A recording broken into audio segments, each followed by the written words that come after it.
دوسرا ایک اور فارمولا نبی رحمت صلی اللہ علیہ وسلم نے دیا، فرمایا من احب شیئا فاکثر ذکرہ، جو کسی سے محبت کرتا ہے، جو کسی سے پیار کرتا ہے، اس کا ذکر کرتا ہے۔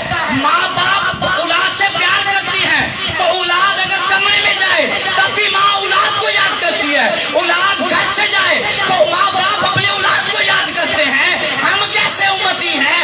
اللہ کے محبوب نے فرمایا جس نال جتنا محبت کرے سو انہاں زیادہ ذکر کرے سو۔ اچھا بازارے جاؤں تو کوئی پتہ نہیں حضور کا، کاروبار کرے ہو تو کوئی پتہ نہیں، مسجد چاہ رہے تو کوئی پتہ نہیں، اگر ساڑھے دل دے اندر حضور دا خیال نہیں، مطلب ہے کہ دنیا داروں دا ذکر زیادہ ہے، محبوب کریم دا ذکر نہیں۔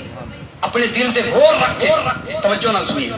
اور محبوب کریم صلی اللہ علیہ وسلم نے صحیح بخاری شریف کے بعد اندر یہ روایت پڑھی، فرمایا حبک شیء، حبک شیء یوم و یسم، فرمایا تیرا کسی نال محبت کرنا یہ ہے، حضور نے خود فرمایا ہے اور روایت میں آئی بخاری شریف کے اندر، فرمایا تیرا کسی سے محبت کرنا یہ ہے کہ تو اس کے بارے میں اندھا اور بہرا ہوتا ہے۔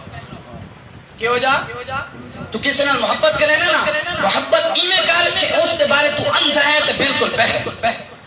علماء کرام فرماتے ہیں یہ کسی عورت کے لیے نہیں، کسی اولاد کے لیے نہیں، کسی دنیا داروں کے لیے نہیں، کسی مالداروں کے لیے نہیں، یہ حضور نے جو فرمایا ہے نا کسی سے محبت کرنی ہے تو اس کے بارے میں اندھا اور بہرا ہو جانا ہے، یہ محبوب کریم نے اپنے بارے میں فرمایا ہے۔ ایک ذات ہے اللہ کی ذات کے بعد آمنہ کے لال محمد عربی ہے کہ جس کے بارے میں اتنی محبت کرنی ہے، نہ کوئی بات بری سننی ہے اور نہ ہی کوئی بری بات دیکھنی ہے، اتنی محبت کرنی ہے، نہ حضور کے بارے میں کوئی سننا ہے نہ حضور کے بارے میں کوئی دیکھنا ہے۔ جس کی یہ محبت ہوگی نا، میں آپ کو مسجد میں کہہ رہا ہوں، آپ قبر میں جائیں گے مصطفیٰ کریم آپ کو دیدار بھی کرائیں گے، جب محشر میں جائیں گے مصطفیٰ کریم آپ کی شفاعت کر کے جنت میں بھی لے کر جائیں گے۔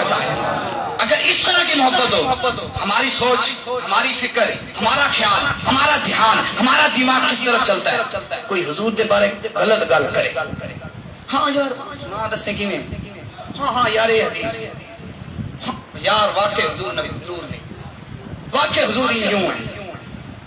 ارے خدا کے بندے زمین پھٹ کیوں نہیں گئی کہ کس نبی کے بارے میں سن رہے ہیں جس کو اللہ نے قد جاءکم برہان من ربکم بنا کر بھیجا، فرمایا تمہاری طرف سراپن برہان، سراپا دلیل، سراپا معجزہ بن کے رسول تشریف لایا جس کے اندر کوئی عیب نہیں، کوئی نقص نہیں۔ اس نبی کے بارے میں دنیا میں جو اپنے گندے کان استعمال کر کے کیسے سن سکتا ہے آقا دو جہان کے بارے میں، کیسے تو دیکھ سکتا ہے مصطفیٰ کریم کے نقص کو؟ کتابیں بھلائے، کتابیں پھرولے، فرق دیکھے اور یہ دیکھے کہ کون سی کتاب میں مصطفیٰ کریم کا کون سا نقص بیان کیا گیا۔